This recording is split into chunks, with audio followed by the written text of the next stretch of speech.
ڈرتا ہے کہ بیٹا باپ سے ڈرتا ہے، اس کے خوف ہے تو کیوں ڈرتا ہے؟ اس لیے ڈرتا ہے کیونکہ وہ سوچتا ہے کہ باپ جو کہہ رہا ہے اس پہ ہم کو عمل کرنا ہے، اور جس چیز سے منع کر رہا ہے اس سے ہم کو دور رہنا ہے۔ اللہ نے بھی یہی فرمایا کہ تقویٰ اختیار کرو، اللہ نے جن چیزوں کے لیے حکم دیا ہے اس کی طرف قدم بڑھاؤ، اور جس چیزوں سے منع کیا ہے اسے بھی اختیار کرو، یہی تقویٰ ہے۔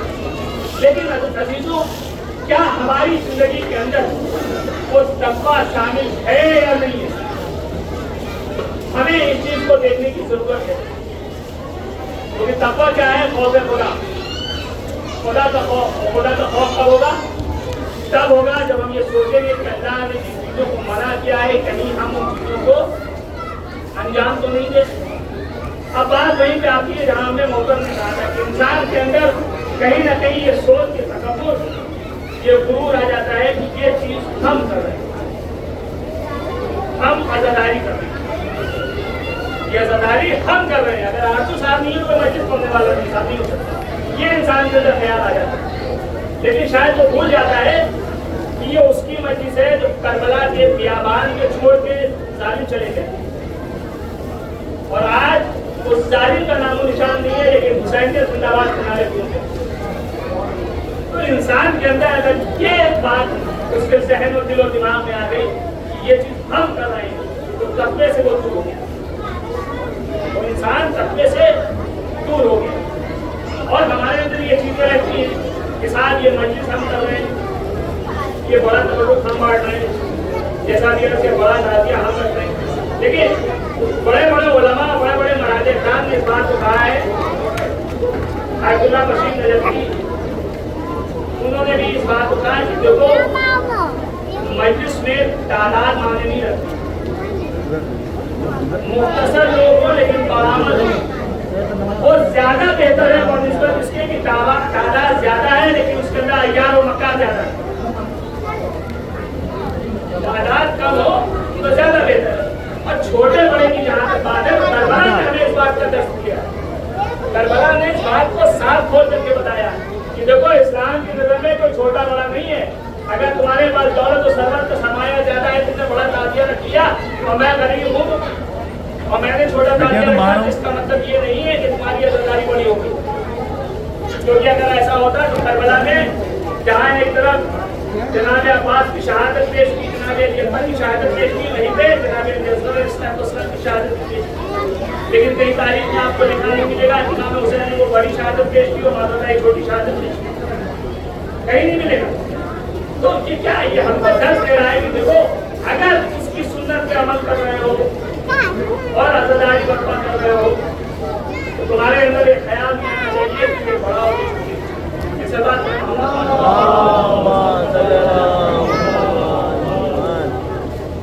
یہی ممبر کا درس ہے، یہی ممبر کا اصول ہے، اور ممبر پہ آنے والے ہر ایک شخص کی ذمہ داری بھی ہے۔